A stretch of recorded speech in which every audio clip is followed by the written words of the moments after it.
Hello and welcome to Prime Business. My name is Emma Davis. A look at our stories. The Bank of Ghana has hit hard at exporters who fail to repatriate their proceeds to help maintain the stability of Ghana's foreign exchange. The bank also warned that the 60-day grace period given to these exporters will soon be enforced to prevent abuse of the system. Let's hear from Eric Hammond, who is the Chief Manager in charge of foreign global transfer and remittance at the Bank of Ghana.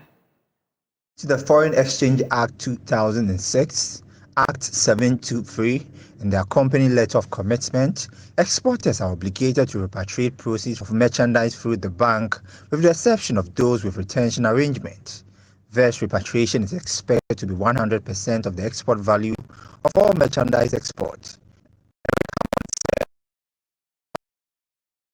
Could face a fine of 5,000 penalty unit, equivalent to 60,000 Ghana cedis, or imprisonment 10 years or both. When you are repatriating your export proceeds, we have two types of foreign accounts. We have the foreign currency account and then the foreign exchange account. You have to repatriate the proceeds through the foreign exchange account. You have to repatriate the proceeds through the foreign exchange account and not the foreign currency account. We've had instances when banks have called us, Mr. Hammond, this is our exporter, he has brought the money, he is asking us to put the money in the foreign currency account. And then we say no, but he still insists. But you know the law, you know what the law says, you know what the regulation says. Because the two accounts are not the same.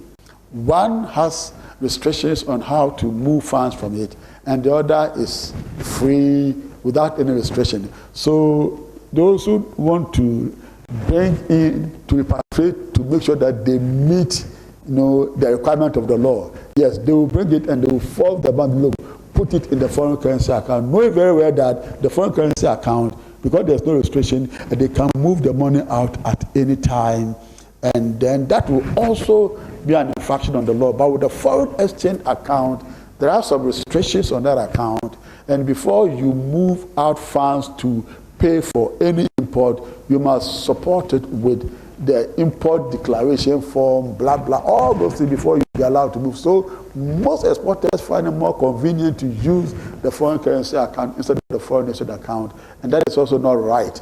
Speaking on behalf of the Chief Executive Officer for the Ghana Shippers Authority, Head of Shipper Services and Trade Facilitation, Monica Josiah, detailed the need for exporters to embark on the move. Ghana Shippers Authority has since 2019 engaged shippers and invited Bank of Ghana to sensitize them, but we realized that there were still challenges. So Ghana Shippers Authority engaged the management of Bank of Ghana, including all the governors, to talk about the way forward. And it came out that really the non-conformity was the main problem, and it was because of the lack of awareness on the part of exporters. So there was the need to do the sensitization. So we started in August 2022, went to 9 regions, and today's workshop is the culmination of all the 10 sensitizations. Participants at the forum raised various concerns, including rising freight charges, challenges with the LOC system, application of an exchange rate above the BoG rate at the port, and lack of financial and technical support from the government. James Ishen's report for Joy Business. Professor of Finance at the University of Ghana Business School, Joshua Abo, is calling for a more robust national development bank. This, he believes, will help grow sectors across the country and the economy as well. And he has been speaking to my colleague, James Ishen, on the sidelines of a dialogue series by DBG and UGBS on the changing role of national development banks in Africa. Development banks are supposed to provide interventions, that impact on growth and development, especially development. So when you provide the intervention, how has the intervention impacted on growth indicators or in development indicators?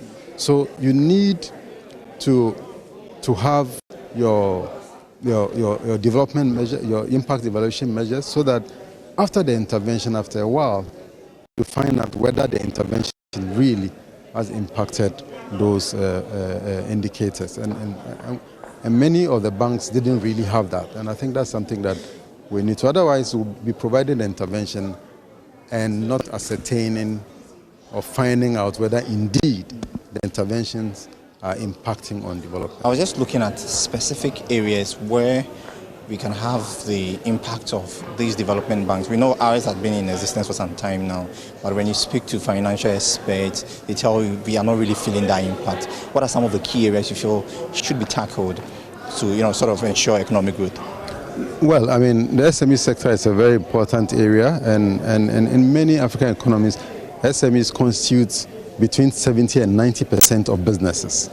So essentially, if you are financing the private sector, you're talking about SME. The SME sector is extremely important. Agriculture, manufacturing, I talked about climate action, and then infrastructure development. And when we talk about infrastructure, we should think of both hard infrastructure and soft infrastructure. These are important areas that we need to provide intervention. Of course, in some countries, Zimbabwe, for instance, has a whole bank focusing on infrastructure development. They have the infrastructure development of Zimbabwe. Some development banks also focus on agri. So it depends on the mandates they have, whether it's a narrow mandate or it's a broad mandate. If it's a broad mandate, then you can have them intervening in various sectors. For instance, the Ghana Exim Bank is a development bank with a narrow mandate, and their focus is to provide trade financing, and that's a very important area. If we have to address a currency crisis we constantly have, then trade financing is extremely important. We need to drive trade so that there's constant inflow of foreign currency. We are not doing well when it comes to intra-African trade, and I think that currently we're talking about 16% trading amongst Africans, 16%. In other jurisdictions, we're talking about over 70%. So I think that development banks can help in trade facilitation and help drive trade development on the continent. A quick one, trade facilitation, we've spoken of SMEs. Do you think our development bank is being financed enough by the government?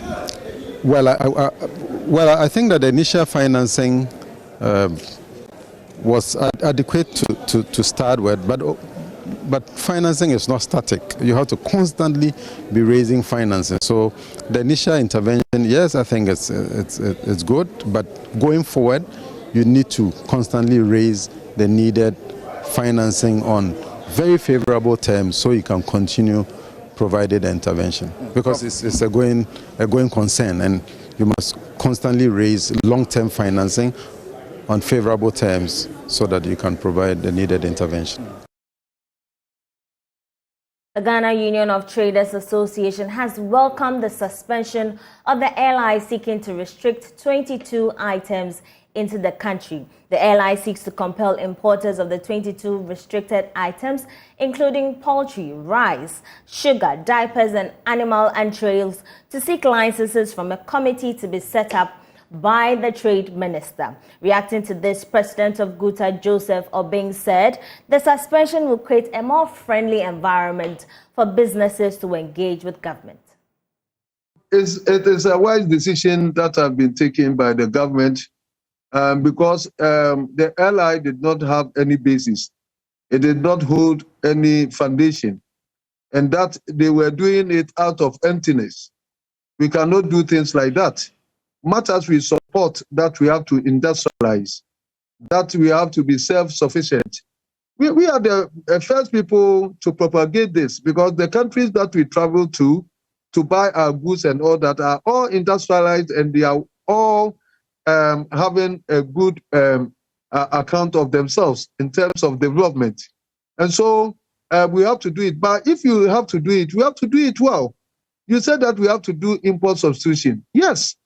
But when you tell me that you want to substitute import, then of course we have to have availability of the goods here, so that when I stop importing, I can lay hands on the goods here.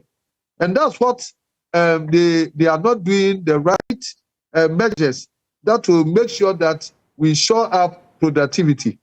And that the subjecting us to issuance of permits It's uncalled for in this modern age of trade liberalization. We cannot allow ourselves to go and queue for permits because we want to trade. And that's why we said that if you think that we have attained self-sufficiency, then let's ban the goods outright rather than telling us to subject ourselves to any permit. So we are not going to accept that, not now or even in the future, because it will not happen to us. These things have happened before. And the trade restriction on poultry have been there since 2013. And what results do we have to show? If you have to have a good reference, let them give us that when they restricted import on poultry, we've been able to show up productivity. Now we still have a shortfall of over 90%. So what are we doing? We are not doing the right things. And so we are putting ahead restrictions. We are putting restrictions ahead of the main objectives of industrializing or bringing better measures that will show up productivity. Now, a ride-hailing app has been launched. It's called Supreme Taxi. The Supreme Taxi app has a competitive advantage with its unique inbuilt tracking features that ensure the safety of both passengers and drivers. Let's hear from Customer Support Officer at Supreme Taxi, Gloria Aite. Supreme Taxi is a dedicated transport management portal for companies and Ghanaian users, which has a lot of unique features. The app provides maximum security to customers as it encompasses features that can help track vehicles in times of emergency. In an interview, Customer Support Officer at Supreme Taxi, Gloria Aite, said the company is interested in the safety of customers and that informed their decision to assess drivers who utilize their services. Supreme Taxi is a Ghanaian taxi wrap, and basically we're just trying to ease the pain of drivers and we're trying to give them great commission to help them earn a great living. Safety is our most top priority here at Supreme Taxi. We have vigorous vetting processes that we've taken our drivers through, and we also have excellent customer support, and we have inbuilt tracking features that really help the passenger and the rider to ensure safety with our riders. A driver, Michael Johnson, urged other drivers to use the app in order to enhance their living conditions. Supreme is charging the lowest commission rates in the market, 15%. And as a driver, I've been able to make 500 cities aside from sales. So I've been able to get 300 cities for completing 10 trips a week as a driver. And I've been able to refer 2 of my friends, which has downloaded the Supreme app and also come on board. So I've gotten 200 cities, all aside my daily sales. So driving with Supreme has really been nice. The Supreme app is very easy as a driver, easy to go through, easy to register, simple requirements and faster registration. And in fact, Supreme is really amazing. The Supreme is bringing something new and unique to town. So I will urge my fellow drivers to come on board Supreme, enjoy this free 300 cities. Riders are assured of a 30% bonus off their first 5 trips, while drivers stand the chance to earn 15% commission on their first 10 trips.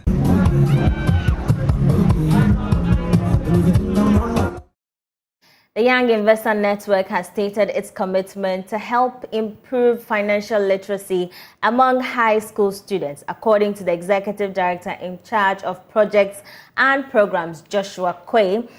Organizing the Capital Markets Quiz competition among senior high schools will be crucial in building good knowledge in financial markets. There's more in this report. The Capital Markets Quiz competition is jointly organized by the Young Investors Network and the Ghana Stock Exchange. The competition, which has been in existence for over 10 years, is aimed at promoting financial literacy among senior high students in Ghana. The semi-finals of this year's competition witnessed 16 senior high schools lock horns in 4 competitions for the grand finale. Presbyterian Boys Senior High School, Santua Girls Senior High School and Prempeh College have already booked their seats for the finals. Speaking to Joy Business, winners of the 3rd semi-finals contest, Prempeh College expressed excitement and praised the organizers for the initiative. We are really excited about what happened today, and we attribute everything to God. It has been God from the first day, and if it were not for Him, we didn't have been here. So we are thanking God for what He has done. It has been very impactful because if you listen to the quiz master, he says if he had known this information at the time of our age, he would have been better off than he is right now. So it has been very impactful because we've been abreast of information in the capital markets and investment. Joshua Kwei Mensah is the Executive Director of Project and Programs at the Young Investors Network. We've supported the youth through the capital market quiz competition, supported by the Ghana Stock Exchange Central Security Depository. So far, we are not just doing quiz competition, but we are giving them the importance of financial literacy. So far, in all the contests that we've done, we've been to about 4 to 5 regions, and we impacted over 15,000 people. So we also took them to the Ghana Stock Exchange to go and buy our investment expo.